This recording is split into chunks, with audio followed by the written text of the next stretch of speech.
Thank you. Okay. First of all, thank you for going through the exercise. Thank you. There's interesting energy at some of this. A few more concerns than excitement, I think, if I counted right. Good thing. Okay.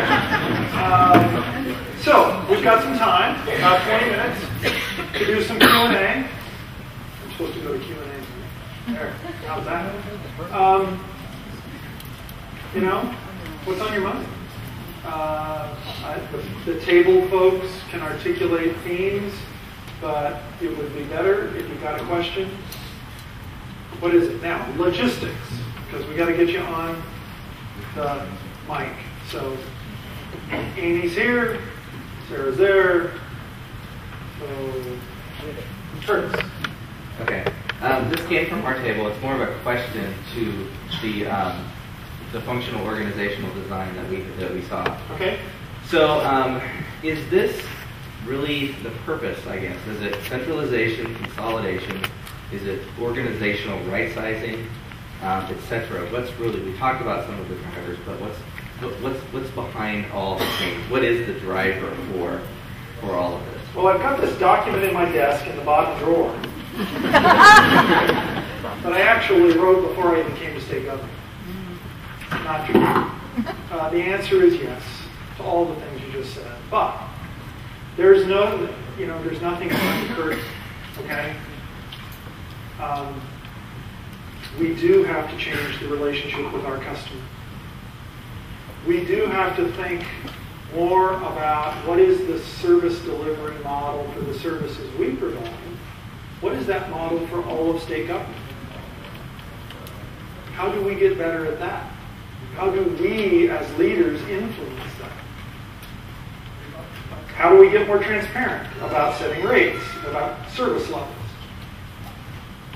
I know I'm repeating myself, but, you all can think of more detailed answers to this at your specific place in the organization. But at the broad brushstroke, it's about the customer. It's about positioning this agency to be leaders and a stronger corporate center for state government. And quite frankly, it's about getting better. And better means a lot of things, right? Better does mean efficient. Better does mean effective. Better means responsive. Better means transparent. It means a lot of things. And I know whenever I say something like that, I can almost read on people's foreheads. Reduction in force, layoffs, problems. Where am I going to be? Another round of cost cutting.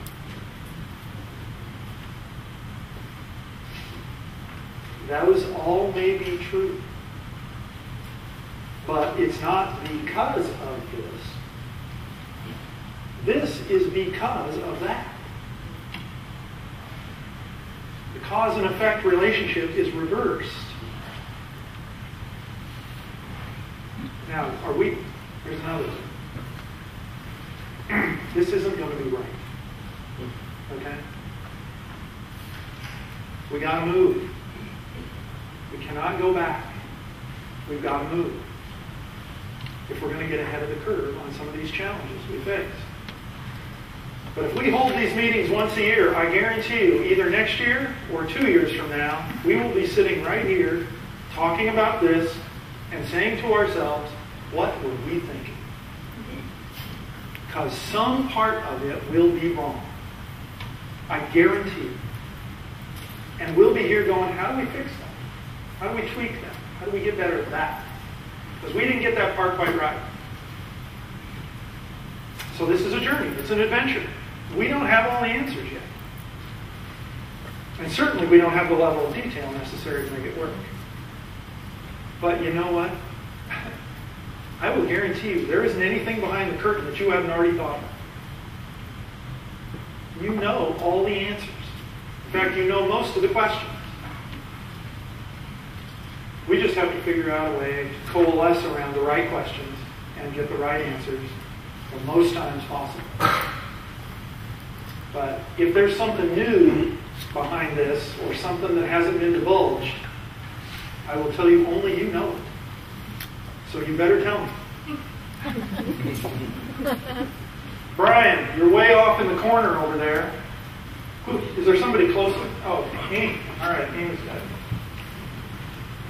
I'm going to admit I am a little confused about what you just said, because behind some of this, my understanding was we had House Bill 5002 and some of that, and I didn't hear any of that. Thank you. Well, I don't want to cut you off. Is there more? No, that's Okay. Well, thank you for that, because I didn't mention House Bill 5002. Does everybody know that there was a House bill out of the 09 session? Is that correct? I wasn't here. I get my sessions mixed up. Out of the 09 session, that really went to how can DAS do its work better? What is its relationship with its customers? How can we set rates in a more transparent way? All of the questions were asked through that. There was a work group that came together for, I don't know, several months and went over a lot of different alternatives. 6 months. Thank you, Jen.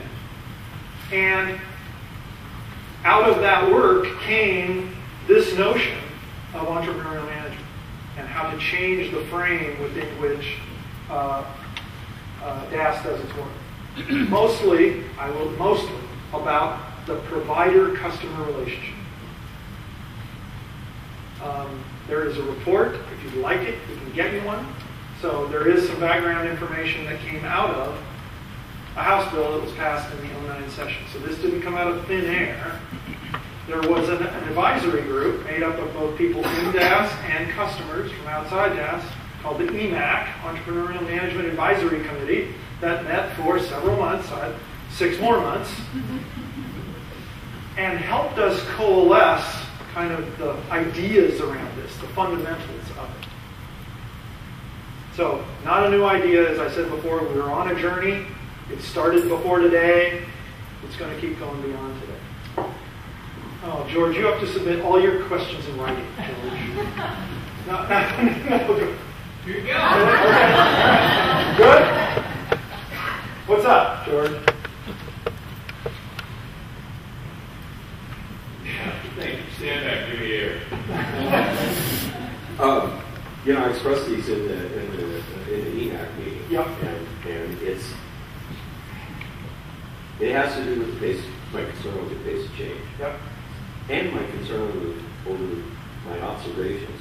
When I was in private industry 30 years ago, our mantra was we either find the time to do it right the first time, or we make the time to do it right. In the state of Oregon, my experience is we either find the time to do it right the first time, or live with it for the rest of our lives. And if we shortcut, we shortcut the startup of this, and our customers go, what the hell were you thinking? And start attacking us for not planning well. I'm not sure we gained it. And so I wanted to get up and express that concern, because you're talking about turning the key in 8 months. And I don't know what might be done. I worked for several agencies before I came to DAS. And never felt like DAS was on my side. At least as far as saving money. So now I'm over on the other side and I see that that's not true. But I don't know how effective it would be to communicate that through. Anyway, that's just my real concern is we need to get it right. Or we need to have an environment that allows us to approach these things in an incremental manner. We don't have it. We're expected in 8 months to turn the key and, okay, we acknowledge it's not going to be perfect. I don't know what their Thank you, George. It's a good point. As we said before, we're in a fairly risk-averse environment, and that's because the risk of getting it wrong is the downside is pretty severe, right? I will tell you my preference. My preference is to do it right, not do it fast. I'm not sure we have a choice to not do it pretty fast. There are lots of different theories about dealing with change. We can do change by the Chinese torture method. Drip, drip, drip, drip. Or we can do change by the pull the bandage off method. Rip it off, get it done, move on. I think it's usually somewhere in between. But I do know one thing. Groups of people only have so much tolerance for chaos. And you can bring them along for a while. But you can't take too long before you turn it on and say, we're going to do it this way. Let's go do it. And if we've made some mistakes, we'll need to fix them. Do we need to signal that to our customers? Absolutely. Do we need to bring them along on this journey? Absolutely. Have we done enough of that yet? No. The working with standing up customer boards will help. Identifying some folks and bringing them along with us will be helpful. But we are going to have an external communication strategy. Jen has developed a communication strategy for the whole project, quite frankly. We have not activated the external communications part of this yet. But to ameliorate your concern, George, one of the ways to do that is bring the customers with us. And frame it from the very beginning that it won't be perfect. We will make mistakes. And we will adjust to those things. And the other important thing about this, remember that kind of corporate holding company relationship? We're also trying to train a whole bunch of other people about risk, and about reward, and about mistakes, and about moving on. And so, again, no group of employees better positioned in state government to change the culture of state government than this group, particularly around risk-reward and knowing that you won't get it perfect the first time, but going ahead and pushing through that anyway, and moving on, and getting going, and moving from planning to action. I don't know about you, but I'm kind of sick of talking about this stuff. Right? And I've only been here six months.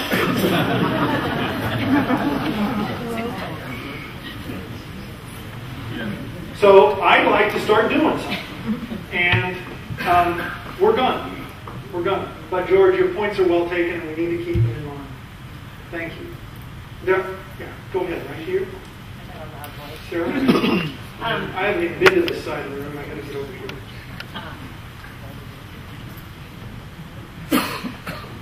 Well, he kind of brought it up, and that is, you said turnkey by July 12th. What does that mean? I mean, yeah. What? Well, I think it means we've got the organizational change completely fleshed out, and we're ready to move to new organizational structures, okay? Reporting relationship, work group definition, entrepreneurial management training, people understand what that means in their work life, no matter where they are in the organization, those kinds of things. And that will be an ongoing journey, the learning part, by the way. We will have all that done. But people feeling comfortable with the new structures and new ways of doing business. Bringing our customers along, having those boards up and running. The thing that I haven't worked out in my head, this will be my first full budget process to go through, which of course we're completely redesigning. We don't have enough to do, so we're going to redesign that too. But the point being, our work and setting rates and being involved in that is integrated into the budget process. And I know that a lot of the work has been done so far regarding the rate issues so that we can signal that to agencies very early in the process. I would prefer that signal be a tentative one, and that we continue to work on those things as we get closer to them developing their budgets. So that will be a more iterative process. But I think those are the big rock pieces, getting everybody comfortable with kind of where they are and who they're working with and what their functions are and where we've merged things, doing some culture work. getting those customer boards stood up, communicating with our customers about the change, and signaling to the rest of state government that we're not planning anymore, we're moving. And so it could be July 1 the next year, or the next year. But at some point you say, you know what, time to move, and when we've made mistakes, we'll fix them. I'd like those mistakes to be small ones, not big ones. But I think that's the timing for me on logistically how much can we get done in a period of time. And then kind of the tolerance level for how long are you going to talk about this before we actually so over here. You know, a really quiet group over here. We had a question on the customer boards, like who's going to be on them and what kind of authority are they going to have? Who's going to be on? I don't know the answer to that. Customers, right? It certainly should be people who are understanding of rate, can deal with things like rate methodologies and level of service agreements, and what does it mean beyond my agency? People who can think about state government in a little bit different way. So I can't tell you exactly who they are, but those are the kinds of people I'd be looking for. The question that you asked about, you know, what's their authority was asked this morning too, and it's a great question, and a delicate one. Somebody answer the phone, right? No, I'm kidding.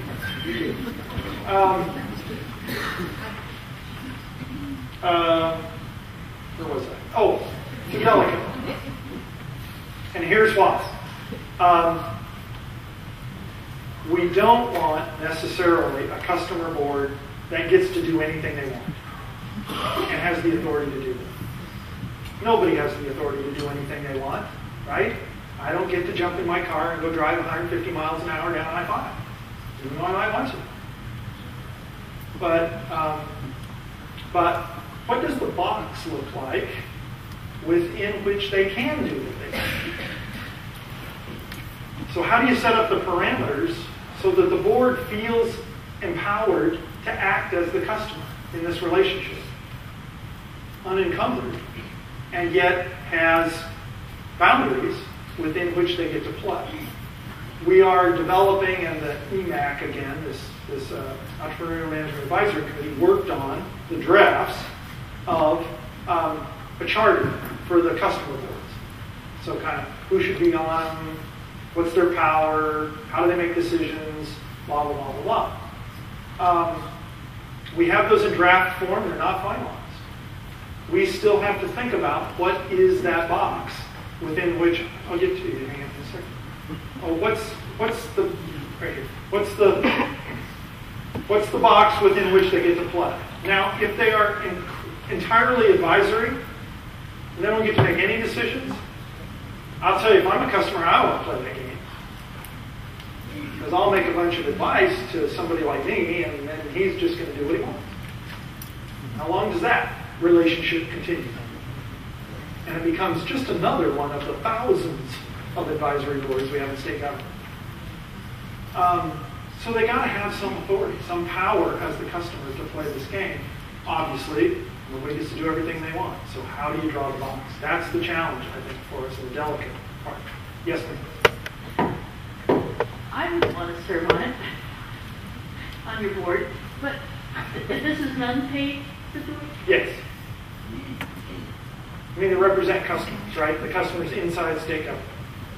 Okay, so they're going to volunteer to serve. Well, they may volunteer, they may get volunteered. I have a relationship with their bosses. And so you already have a model with current boards, the way certain boards function. I mean, that's an idea. Mm-hmm. And then... I think, yeah. There are many elements of this that can come from other places and get put into these charters. So how do you make decisions as a board? What kinds of skills and abilities are you looking for in board members? How do they serve? How do they make decisions? Those things can be pulled from lots of places. The hard part, I think, and the delicate part, again, is drawing the boundary for them. Where are they advisory, and where do they get to make the final decision on something? And will they get to make all decisions, but somebody like myself has veto power over their decision? You can set it up in lots of different ways. Because there's going to be a certain amount of expense to have the board, right? Yes, Okay. Who bears that expense? we do. Yeah. The support of the board will be borne by us. That's right. Right over here, Linda. And I've got, you're probably the last one, Linda. I'm running out of time. This is a very lively table, and the questions. I walked by. Okay, you got to hear this. I walked by just to kind of, what's going on. And they said, just keep walking. Just get out of here. All right. When it comes time for a town hall with Fleet, I'm just saying. Yeah, okay. I got the name right. So I got him down to 2 questions, and I think town hall might help with the rest of them. One of them has to do with continuity. Mm-hmm. What happens when there is change in leadership? We make a big change, we do a heavy lift, then what happens? And the other one is about our other states doing something similar. Sure. Good question. Maybe somebody else can help with the other states part, because I'm not as familiar. But the question got asked this morning about, so what happens when we get a new governor and he kicks Jordan's butt out of his seat and puts somebody else in there, and we get a new flavor of the month or year or whatever. And as I said this morning, I've never heard that question before. It is, first of all, you would be foolish not to think about it. Okay? There has been a huge amount of turnover in leadership in the agency, and we are a public body, right? We're a political animal. We are subject to a board of directors and a chief executive officer that changes regularly. So how do you work with inside of an environment like that? We're not going to change that environment. I can barely spell constitutional, let alone try to change it. So how do you do that? And the only answer I've ever been able to come up with is put together really strong institutions. And by strong, I mean institutions that provide value. If you're providing value, and you can show you're providing value, and you build relationships with your customers, and quite frankly, manage up to policymakers, and show them that value, that is your best insulation from the swings of the political wind. And it's a great question, and it reminds me of one other thing I have to say to you, which is important. Those folks change regularly, right? And they change regularly for a reason. We have elections to change them. And it's because their job is not to run state government, even though they try. Their job is to represent the values of Oregonians in the moment. Because those values shift, priorities shift over time. But whose job is it to be the stewards of this institution? That's our job. That's absolutely right. And it's our responsibility to do that. And it's a huge responsibility, fraught with danger and risk. But you know what? I don't know anybody in this room that got into this business to get rich. And if you did, let's see you outside, and there's a mental health counseling. You got into this business because you wanted to give service. You care. You want to help people. People that get into public sector work do it because we're helpers. They want to help.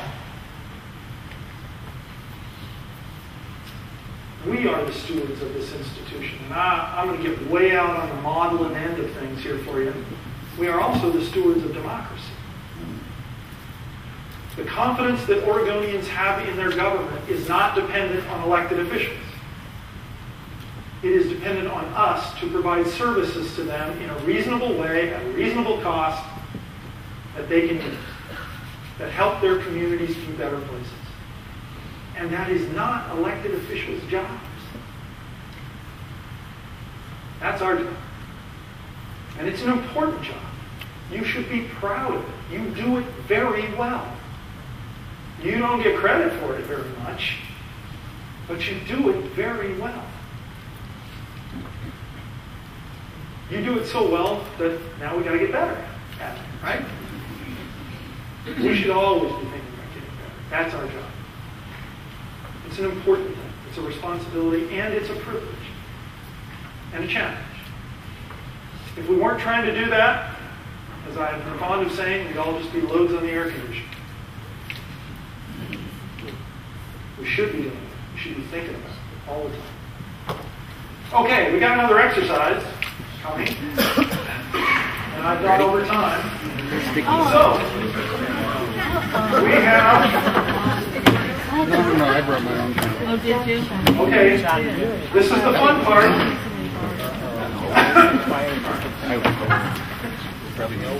To the joke. I haven't used it. We can't keep it quiet. Most of you know that Legislative Fiscal Office has sent out a memo to all agencies in state government. I think I should take that back. Predominantly the general fund and lottery fund agencies. And has asked for 10.5% reduction packages in this biennium. Okay? Those are due in mid-November. So in the next couple of weeks, we have to coalesce around what ideas are we going to put forward for those potential cut packages. Now, I don't want you to panic. 10.5% represents $34 million. That's a pretty good chunk of change for gas. But we're not in a position to need 10.5% cuts yet. Right now, we're down about $200 million on the revenue forecast this biennium. It is possible that that could go down a little more. We have made some assumptions in the budget. We being the legislature have made some assumptions in the budget that, quite frankly, are pretty aggressive assumptions about savings and some of our costs. So we could be in a position where we're down somewhere between $500 million and $1 billion over the biennium in the general fund. $1.5 billion is 10%, roughly, the general fund, right? So we're nowhere near 10.5% yet. But the exercise asks us to put together ideas for that. So what I'm going to ask you to do, because of this opportunity, having all of you in a room all at once, this will be the most efficient way we can brainstorm a bunch of ideas. It will not be the end of the dialogue, though, okay? We're going to have to turn some stuff into LFO, no doubt about it. But we're also going to have to talk more about refining ideas, potentially looking at other things, probably between now and February. Quite frankly, when the February session comes, there'll be a couple of more revenue forecasts, and it's likely the February session of the legislature will want to do something about adjusting our budget. So we've got a little bit of time, but we've got this first round of input to LFO by the middle of November. So we need to get our ideas in the next couple of weeks so we can put them all together, get them all to LFO. So what we're going to do is going to have you take another 10 minutes. Going to have you really brain writing is what we're going to do. Write a bunch of ideas. We're going to ask you actually to categorize those ideas if they come in categories. And we're going to ask you to vote and prioritize them. If we can get 3 ideas from each table both in the morning, this morning, and this afternoon, we're going to have over 250 ideas that you've prioritized. I guarantee you they won't all be great. But I also think many of them will be really good. And here's one other thing to think about. We're doing this in response to a budget request from LFO. But I will also guarantee you there will be a bunch of ideas on this list that we should do regardless of the budget. Because they'll be good ideas. Okay? So if you've got an idea about doing business differently, you're not even sure if it'll save any money, but it seems like a good idea to you, get it on the list, okay? Because we've got more to do than just figure out how the budget balances. So, 10 minutes or so, go. I'll tell you what's going to happen. We're taking all of them from this morning and from this afternoon. They're all going to get, put into categories so we can kind of organize them. And they will all go to the exec team. They will also all be posted on Dash. So you can go see all of them, not just the ones from your table. And if you have others or things you think about, you'll have a place you can post those. There'll be a place to post that. We will take all of those, and there, will be some feedback loop on all of this. I want to talk a little bit also about, we're going to start the town halls. I think October 31st is the first one, if I remember right. And they go on through early December. That will give us an opportunity as they get sifted and as the exec goes through them, it will give us a chance to give feedback also at those venues with those. But I want to emphasize, don't stop talking about this because we had this one big shot and we asked the question and it's all done. It's not all done. Stay in the dialogue. If there was a good idea at this table or at one table and everybody said, wow, that's a hell of an idea. Well, be talking to whoever it is in the agency that idea should be talked about to that person. Because they've got some control over that process or can make a decision about that issue. Okay? So don't necessarily, what I'm trying to say is this whole process has to be a lot more organic. It has to be a lot more networked than to have an idea start somewhere and go all the way up a ladder to me so that I can then send it all the way down a ladder to somebody else so we can do something about it. Okay? This is an example of one of the ways we have to change. We have to get a lot more networked and leverage each other's ideas in a lot more efficient way than have them run through all of these levels of management. I would venture to say that if you've been here for a few years and you had an idea, you know who to talk to in this agency. Or at least you know somebody who could tell you who to talk to. Because they know everything. There's a few of those around here. So again, this is a start of a discussion. Actually, it isn't even a start. This is another step along the way. I want to say one more good thing about this whole notion of budgets and costs and kind of the perpetual cascade of budget cutting exercises. I talked to, once we got the August forecast, I talked to the heads of the big general fund agencies, the ones that suck up most of the general funds, so DHS and OHA and the DOC and education, right? And I said, so we got to find some money, it looks like, and we got to think of some ideas. And they basically looked at me and said, what planet are you from? We've been doing this now for at least 3 bienniums. And we've pretty much used up all the smoke and mirrors that we have. And we're going to have to get down to really, really difficult decisions for policymakers. There isn't anything we do that nobody wants done. I guarantee you, everything we do, somebody wants it done. And there's a constituency around it. But you know what? When it comes to the thin the soup category, we're almost down to stone soup. And so I think we are going to have to seriously start looking at what is it we're not going to do anymore. And that's not an easy question for us. Remember what I said about those people who care? Those people who want to help? People who care and want to help don't say no very well. And collectively, we're really bad. And it presents incredibly painful decisions for people. But I think we're getting close to that. So as you think about, ideas, I would hope that you'll start thinking about, do we really have to do that anymore?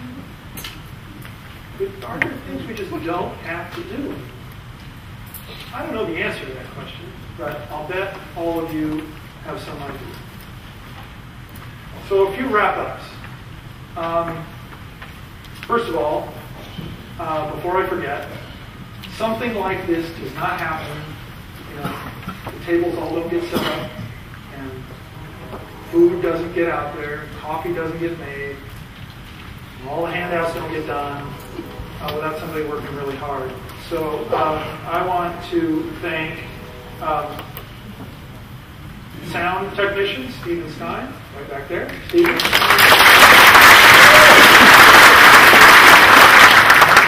Visual technician Sean Wagner.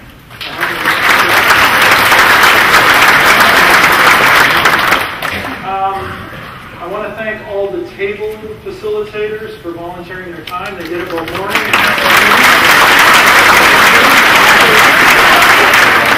I want to thank the facilitators at some tables more than others.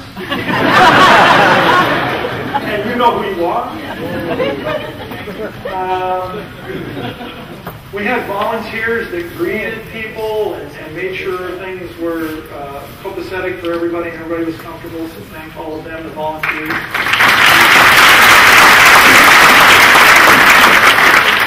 Sarah Miller and Jen Lara are the project managers.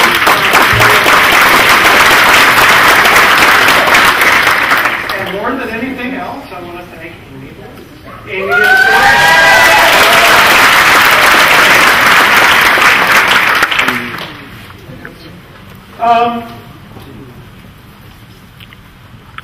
on October the 25th at 11:30, I think down in conference room B at DAS West, we will hold our first milestone luncheon.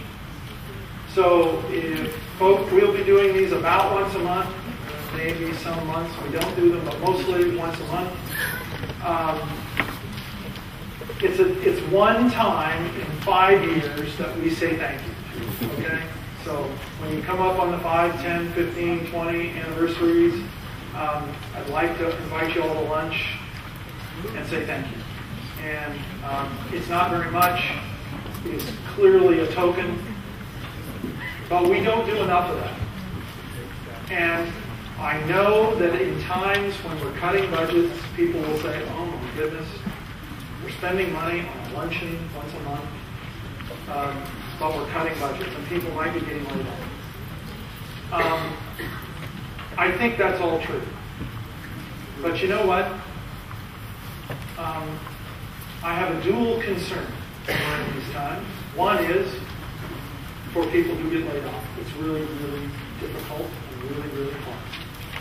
But we don't think about the people who are still here. And you end up having to do even more. So I hope you will grant me a little bit of leeway to spend an infinitesimal amount of money in the vast scheme of things. To say thank you. And to thank each other. And to hear what each other do. We do a lot of different things across a pretty big landscape. And you'd think once every 5 years we could buy you lunch and you could come together and talk to each other about what you do. And maybe even what you do when you're not working. And have somebody say a few nice things about your contribution. So, please tell your friends, We're going to start on October the 25th at 11:30, and we're going to try to do those once a month. There is a survey at your table, a little one in the center, not very long, a couple of questions. It has to do with training. Remember I mentioned that we're going to have some training modules to put together so folks are up to speed on what this all means. If you'll answer that, that will help us focus the training so it's useful to people, and it will give us some more data on what you think would be useful. So if you fill that out before you leave, that would be great. So a couple of closing things. I'm over time, so this will be brief. I mentioned that this issue, this project, did not start today, not end today. This is a long journey, and it will continue.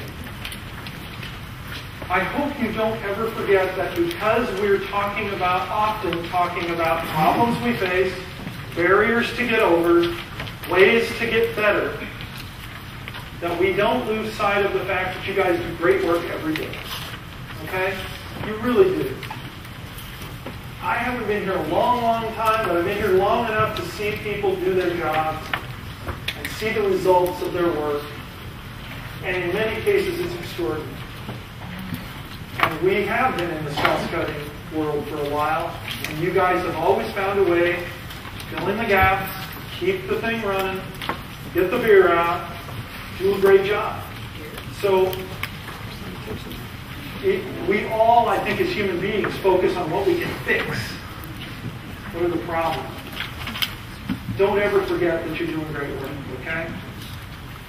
So one more thing, a little story about comfort. Remember I talked about comfort and discomfort? I have a 15-year-old son. Just turned 50. Somebody this morning said my condolences. Where am I going? How's that? So when he was about 4, he did the same thing that most 4-year-olds or in that general area do.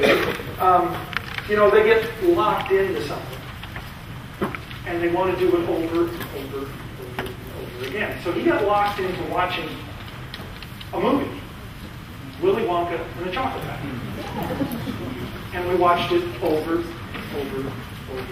I could quote every line, in every scene, and every character's name, and the color of the candy and the candy can.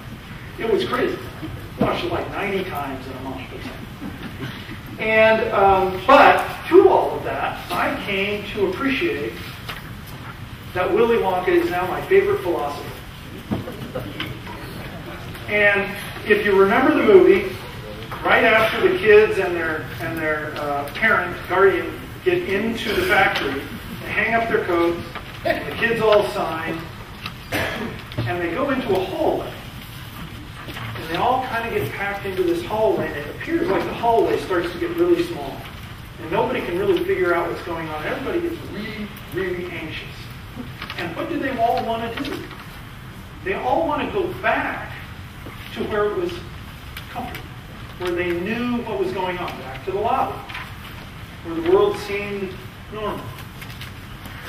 And what did Willy Wonka say to them? You can't get back that way. You have to go forward to get back. And we're at that place. It's uncomfortable. It's crazy, chaotic, and we're anxious. But we can't go back. We have to push through that and go to a new place to feel comfortable again.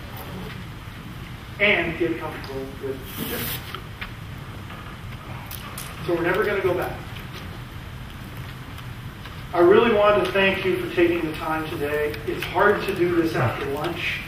Afternoon, a little lower energy. We're all digestive systems working. So I really appreciate you sticking with it. The energy at the tables. Thank you for all your ideas. And stay tuned, okay?